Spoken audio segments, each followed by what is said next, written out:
अस्सलाम वालेकुम व्यूअर। इस वीडियो में हम डिस्टर्बेंस ऑफ मेंस्ट्रुअल साइकिल के बारे में बताने वाले हैं। यानी अगर आप लोगों का जो नॉर्मल मेंस्ट्रुअल साइकिल है, जो नॉर्मल पीरियड, अगर वो डिस्टर्ब हो जाए, कभी आगे आ जाए, कभी पीछे आ जाए, कभी ज़्यादा आ जाए, कभी कम आ जाए, तो इसकी क्या वजूहत है और क्या ट्रीटमेंट है। व्यूअर्स, डिस्टर्बेंस ऑफ पीरियड जो है, डिस्टर्बेंस ऑफ मेंस्ट्रुअल साइकिल जो है, ये ज़्यादातर हार्मोनल चेंज की वजह से होता है। एस्ट्रोजन एंड प्रोजेस्टेरोन हार्मोन में अगर चेंजेस आ जाए तो उसकी वजह से ज़्यादातर होता है।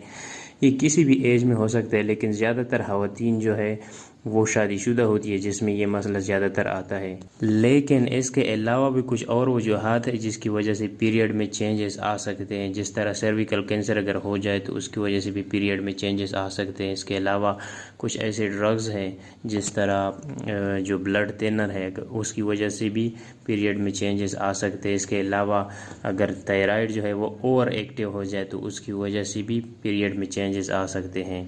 लेकिन ये ज़्यादातर हार्मोनल चेंज की वजह से ही होता है। तो व्यूअर्स, बात स्टार्ट करते हैं इसके ट्रीटमेंट के बारे में। लेकिन उससे पहले अगर आप लोग चैनल पर नए हैं तो प्लीज़ चैनल को सब्सक्राइब करें और बेल के आइकन को भी दबाएं ताकि आने वाली मज़ीद नई वीडियो की नोटिफिकेशन आप लोगों तक बिला ताख़ीर पहुँच सके। तो बात स्टार्ट करते हैं। अगर आपको या किसी और को इस तरह का मसला है तो इसके लिए आप ओमाट्रेल टेबलेट्स का इस्तेमाल कर सकते हैं। इसको इस्तेमाल किस तरह करना है, आपने जिस दिन पीरियड आ जाए उस दिन से लेकर 14 दिन तक आपने इस टेबलेट को इस्तेमाल नहीं करना।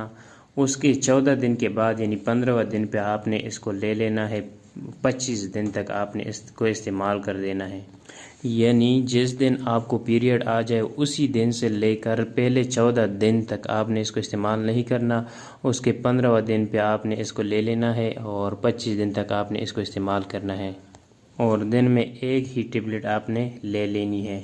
अगर पहले महीने में आपका जो पीरियड है वो नॉर्मल ना हो जाए तो फिर आपने दूसरे महीने भी इसी तरह आपने इस्तेमाल करना है। अगर दूसरे महीने में भी ठीक ना हो जाए तो आपने तीसरे महीने में इसको इस्तेमाल इसी तरह करना है। कुछ ख़वातीन का पहले महीने में ठीक हो जाता है, कुछ का दूसरे में, कुछ का तीसरे में, तो 3 महीने तक ज़्यादातर इसका कोर्स होता है। तो व्यूवर, जी थी आज की वीडियो। उम्मीद करता हूँ आप लोगों को पसंद आई होगी। पसंद आई तो वीडियो को लाइक करें, चैनल को सब्सक्राइब करना मत भूलें। तो मिलते हैं नेक्स्ट वीडियो में, तब तक के लिए अल्लाह हाफिज़।